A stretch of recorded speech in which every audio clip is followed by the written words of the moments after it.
மதிப்பிற்குரிய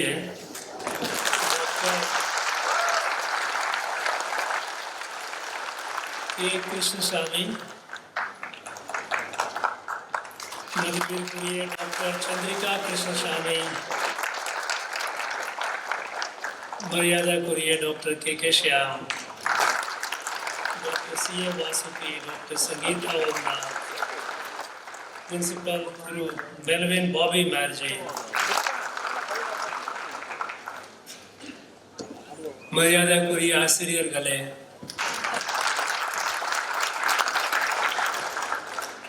மதிப்பிற்குரிய பெற்றோர்களே,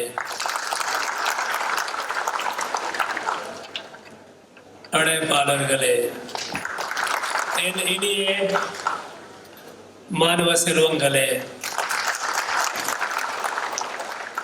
இவ்விழாவில் பங்கேற்பதில் நான் மிக மகிழ்ச்சி அடைகிறேன்.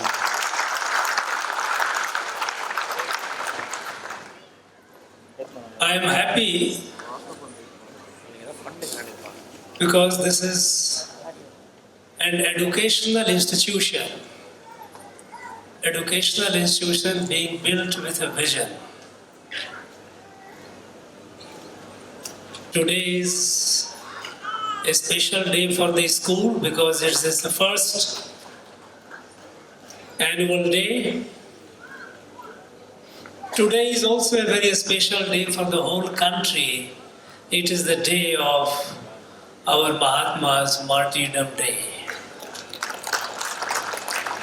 Mahatma Gandhi, he understood this country so well that there are very few people who understands or who understood this country as well as Mahatma Gandhi did. And he had a dream for our country, our Bharat. He wanted Bharat to be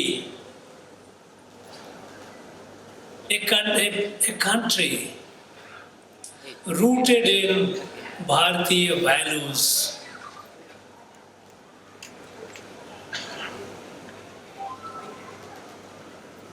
We, on this day, I pay my humble respect and homage to Mahatma Gandhi and all the freedom fighters who gave their life for the freedom of our country. Now it is our duty to make the country of their dream, the dream of Swami Vivekananda, dream of Rishi Arvinda, dream of Mahatma Gandhi, dream of Mahakavi Bharatiya, dream of all the freedom fighters from this very land who gave their life. And to fulfill the dream, it is important that we have our citizens, especially our young people, educated in a way that they are ahead of the rest in everything.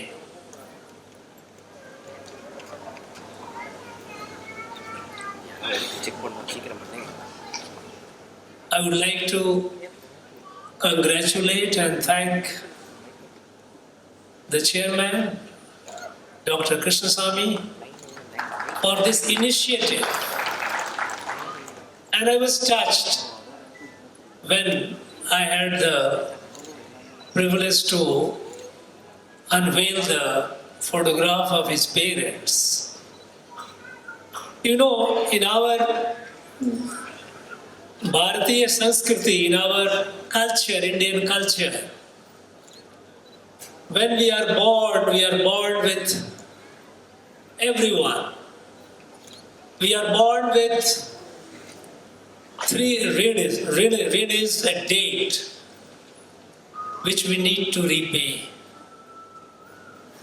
The first rin is Matri Pitri Rina. Rina that you have to your parents, you need to repay. Of course, one can never repay the rin of one's mother, but yet an effort, some genuine effort has to be made. And other rins are Rishi Rina, Dev Rina. And this Dr. Krishnasamy, by building this institution, by initiating to build this, because I believe this institution is still in its infancy, but I can see the basic infrastructure, which looks very sound, and the vision, which is great. This institution has a potential to grow into a world-class educational institution.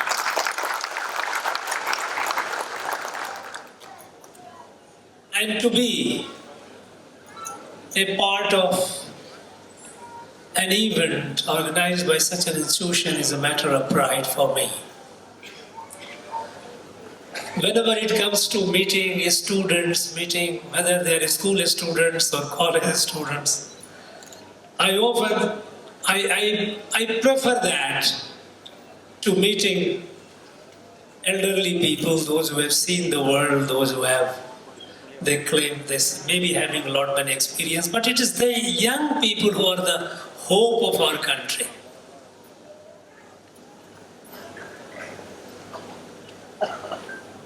I was listening to the principal about the vision of the school, the way it is moving forward, the way it plans to move forward to produce global citizens. That's a very, very noble ideal. And I was happy to hear that this school is following the National Education Policy 2020.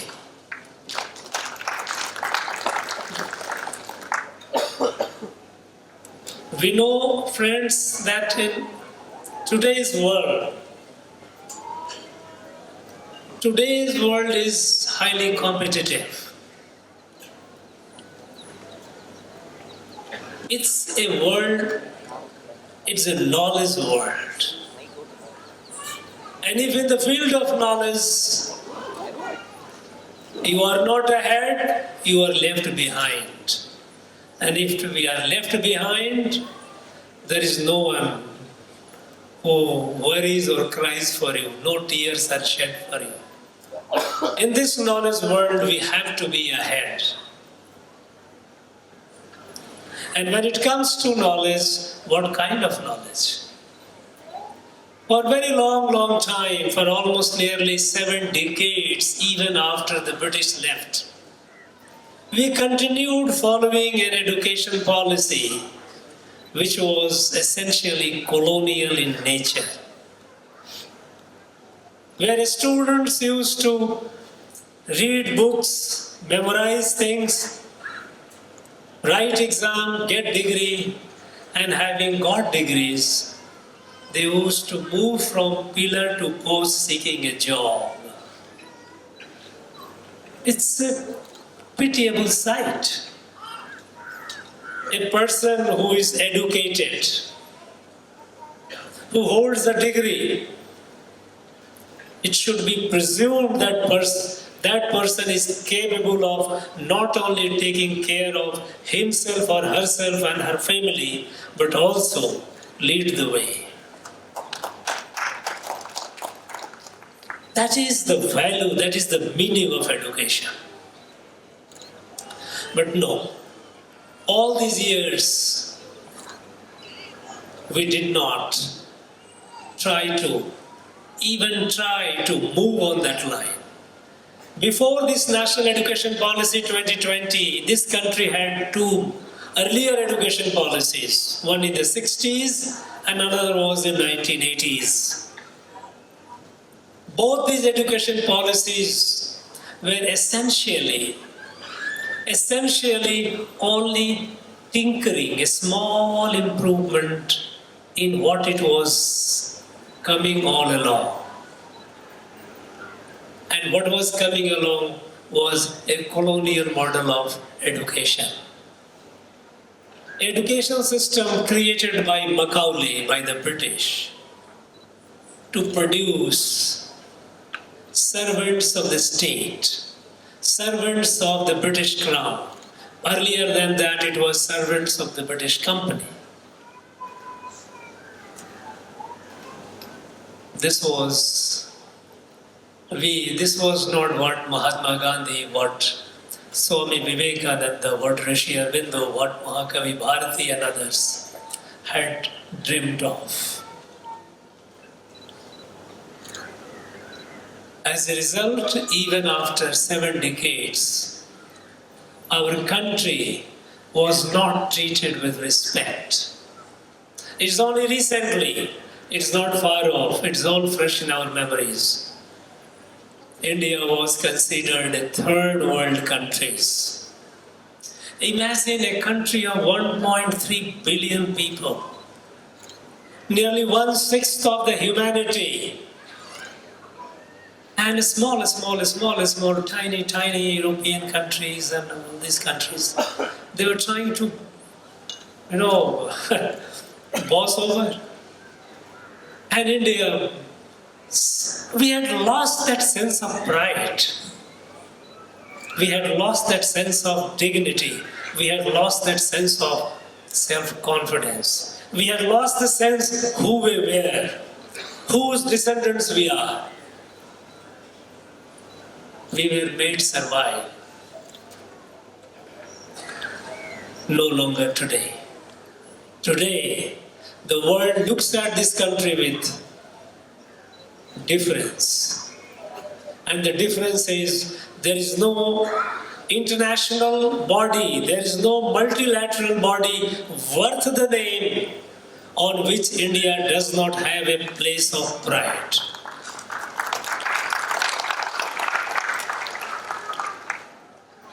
You all know, we all know that India is hosting presidency of G20. We know what is G20 is. These 20 countries of the world, they are who is who. They are actually put together. This group, this club is more powerful in many ways, more influential even than the United Nations. These countries, G20 together, account for 85% of the world GDP. Right from America to China to Russia to Canada to Europe, all these countries are members of this G20.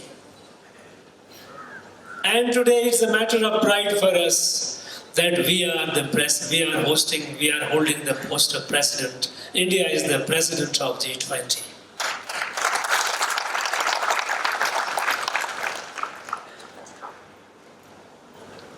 Today, the world looks at this country with expectation. Of course, nobody calls it a third world country, because when the world is in recession, the inflation is skyrocketing in America, in Europe is in decline, is in recession. India is the fastest growing economy in the world. India is the hope of the world today. And this hope, this change has happened because the whole country, under a dynamic and visionary leadership of Prime Minister Narendra Modi, is moving forward. Is moving forward with a sense of, clear sense of destiny and direction. India must, this country must be where its destiny lies. In the past, it was Vishwaguru. It has to be Vishwaguru. It has to be leader of the world. And we have everything. We have the finest human material. It is our scientists who are running the most advanced laboratories and centers in US and other advanced countries. Our engineers, our doctors, our professors are showing the way in the most of the advanced countries. Today, they are also coming back. The brain drain era seems to be over. Now our people who have gone, they are doing great service to the countries of their residence. Those countries are very proud of them. But those of our people, those Bharatiya, those who are there, now they are also proud of our own country. Because they know that today's India is not the same as India of some years back. We have proved it. When the whole world suffered pandemic,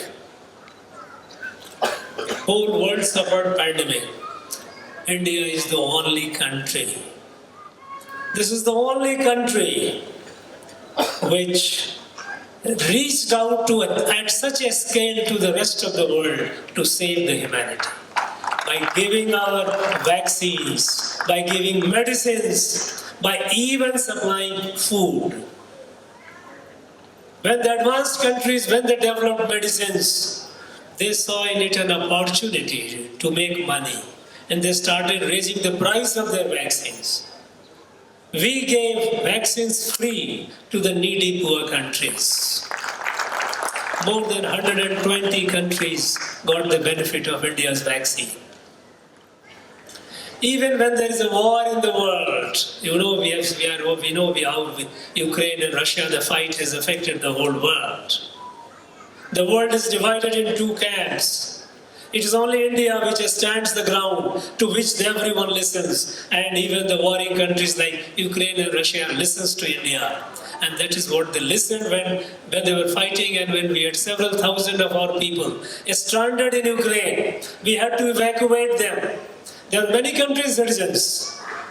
But when India gave a call to both the countries, Ukraine and Russia, stop the war. We have to evacuate our people. Both countries listened, stop the war. We evacuated our people. Every Indian was evacuated safely.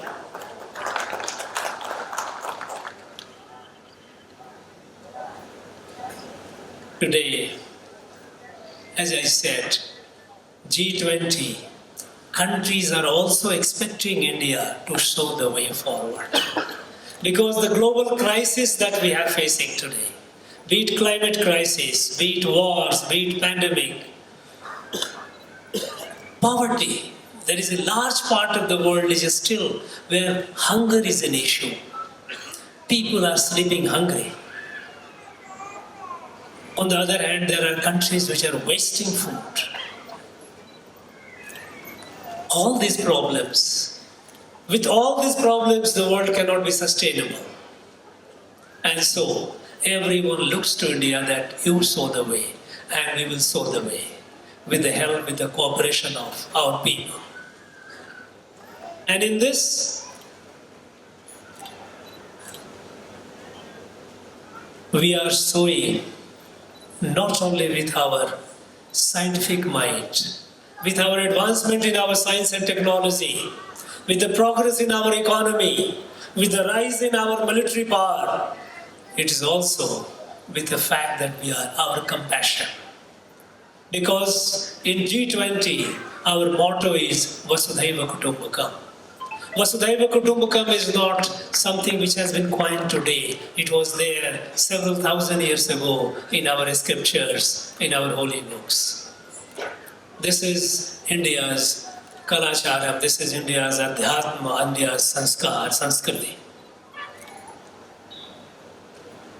Friends, today, the country, as I said, the Prime Minister has set the goal that in the next 25 years, we have to rise, and by the time the country celebrates centenary of independence in 2047, India must be the leader of the world. And this period is called Amrit Kaal. This Amrit Kaal, here we are fortunate. We are fortunate that we are a witness to this momentous period in our history of our nation. In the history of our nation, this is a momentous period, we are witness to it. But more than that, we are also a participant in making it happen wherever we are, in whichever field we are, whatever we are doing. We are participant, we are making it happen. Even even an illiterate farmer living in a village, the person, what he is doing is contributing to making this country great.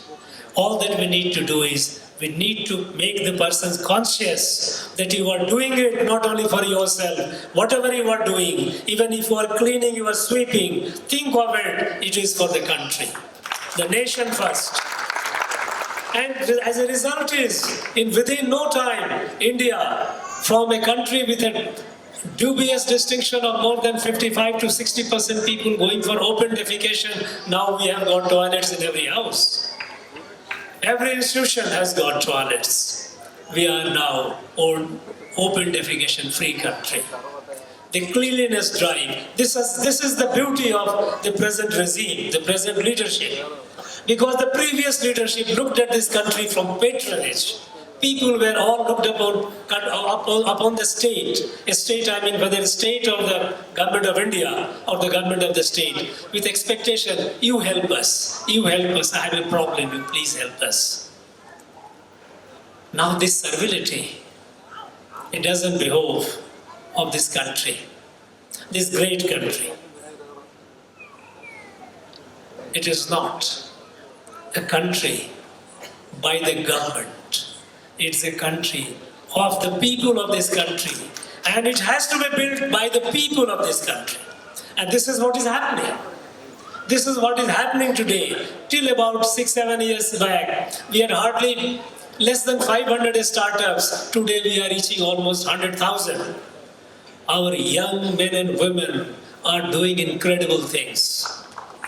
They are building rockets, they are building rocket launching vehicles, building satellites, building diving instruments, sea diving. They are building multiple types of drones. Every field, over 100,000 startups. Who are they? They are the people like, young people like you, students, who have the courage to dream big, dare the dream, unafraid of failure. This new confidence is what is building this country. This country is being looked at now as a family, as a kudumba. Before that, until the present leadership came, present national leadership came, the country grew. We did work in health, education, infrastructure. All these areas we did work, not that we were sleeping. Our previous governments, they all contributed, but the vision was limited. The vision was 5 years, 5-year plan. And when a government comes to power, they prepare 5-year plan. They have limited resources, and with the limited resources, this much money will go to the health. We'll build so many hospitals, so many primary health centers. With this much money, this much go to education. This many schools we will build. This many colleges we will build. This much money comes to roads, so many kilometers of road we will build. As a result, we kept building schools, hospitals, and roads, but still, we remained a country with a dubious distinction of largest number of poor, hungry, sick, uneducated, inaccessible by road. Some states developed, some states didn't develop. States which were smart to get the resources, they developed. States which were not so smart, could not get the money, could not develop. And the states which were smart, they got the money. Even in that state, you find the regional imbalances. Some areas developed, some areas did not develop. In our own state, Tamil Nadu is a state, one of the advanced states in the country. But if you look at the regional imbalances, south versus north, east versus west, you see the regional imbalances. Why? This was a Darwinian model of development. Darwinian model, if you are capable, snatch it. And you survive, you prosper. Those who cannot, let them perish. No. Today, whether it is health, whether education, whether infrastructure, whether it is access to drinking water, whether access to cooking gas, whether it is access to electricity, all these are universal. Whether a citizen is in Tamil Nadu or in Tripura, everyone gets it. This is the approach with which, this is the vision and policy through which the government of India, the present leadership is working. Today there is no distinction in providing resources for the health. When Ayushman Bharat comes, when we have more than 55 million of our citizens getting advantage of Ayushman Bharat with 5 lakhs of health insurance, any poor person can have access to health care up to 5 lakhs in a year. There is no distinction between a person in Tamil Nadu or Tripura or Jammu and Kashmir or Coimbatore. Everyone gets it. This change has come because today we are looking at the country as a family. Every member of the family is important. You cannot let anyone perish. Earlier we were divided.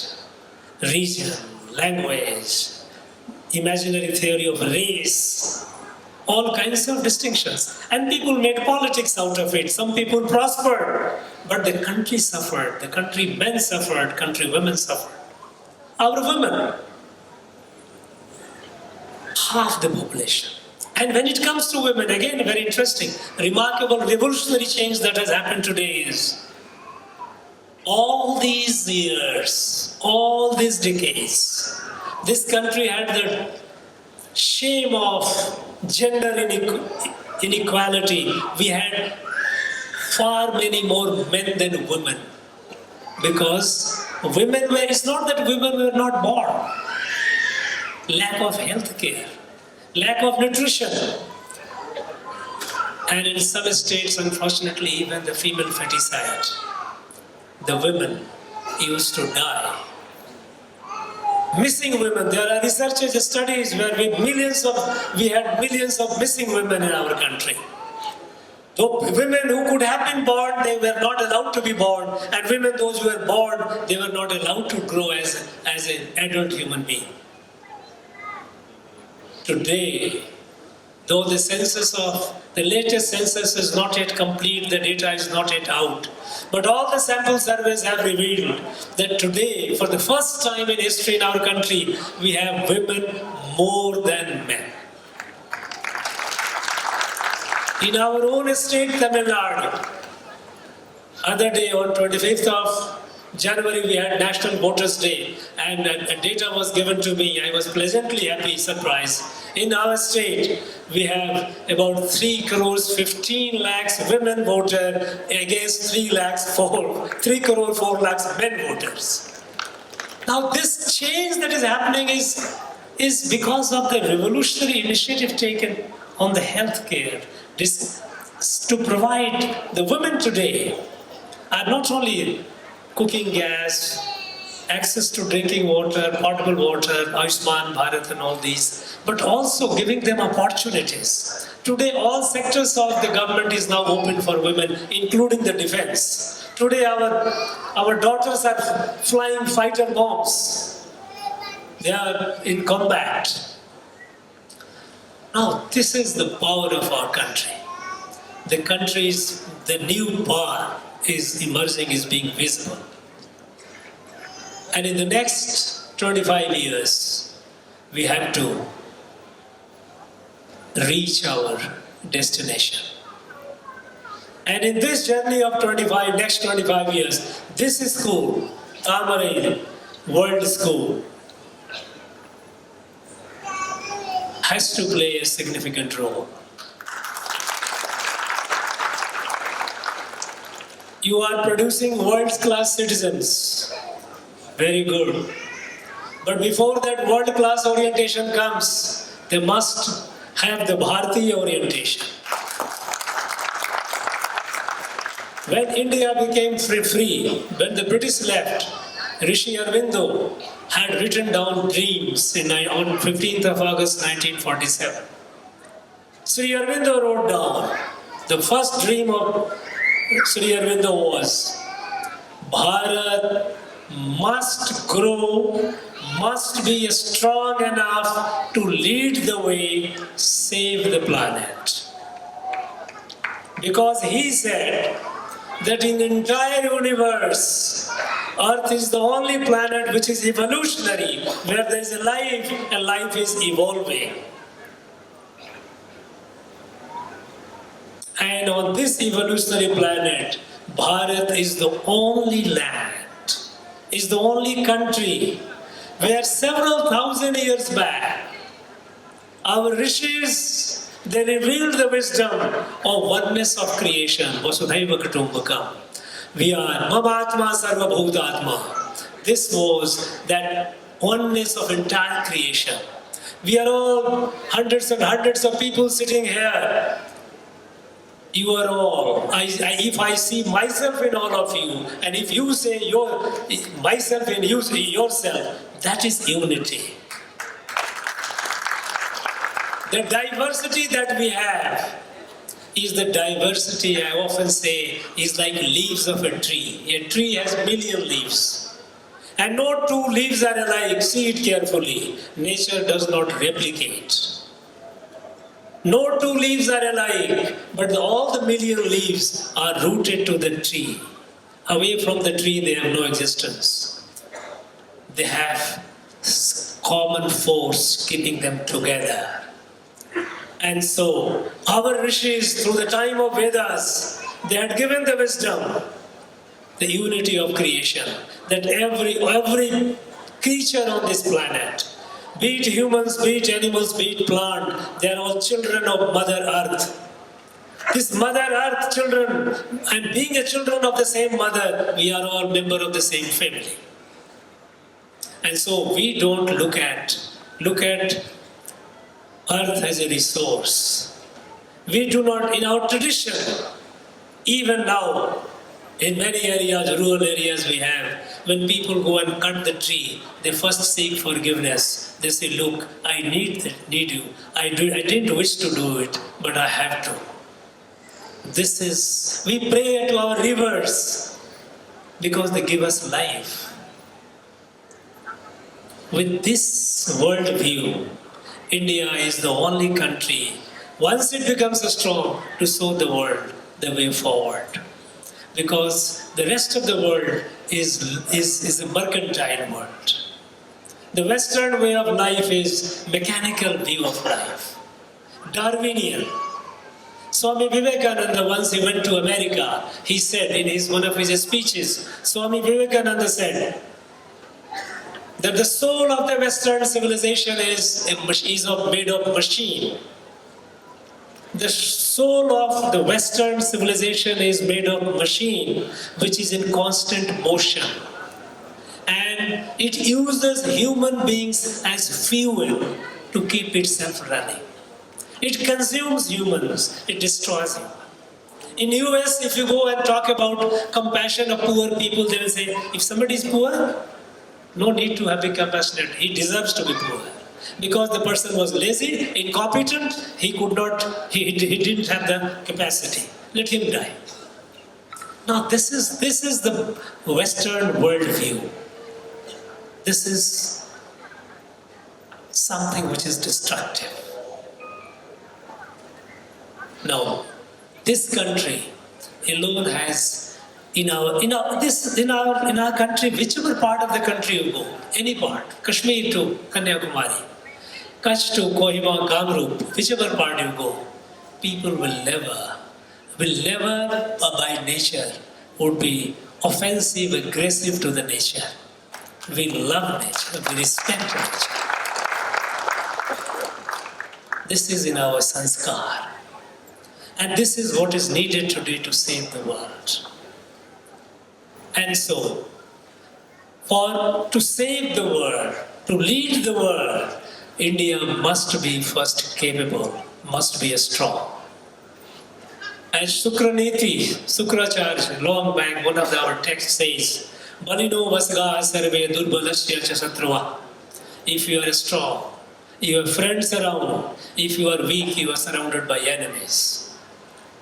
To listen to a word to be taken seriously, you have to be strong. And we have to be strong materially. We have also to be strong in our spirituality, in our culture. And that is why today we are witnessing the comprehensive resurgence of India. India is rising comprehensively. It's not only just in one field, field A or field B. It is rising comprehensively. While in the field of science and technology, we are moving ahead faster. In the field of manufacturing industry, we are moving forward. In the field of farming, we are moving towards sustainable farming, agriculture being organic and natural farming. We are going more and more towards that. At the same time, we are also feeling proud of our cultural and spiritual heritage. And here in Tamil Nadu, which is the spiritual capital of our country, Bharat, this is the one place where we have thousands of years of temples existing, where the old practices are still continuing.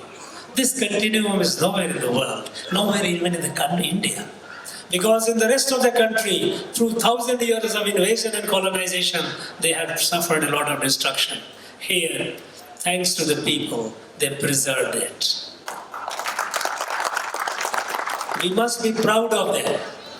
We must take inspiration from those places.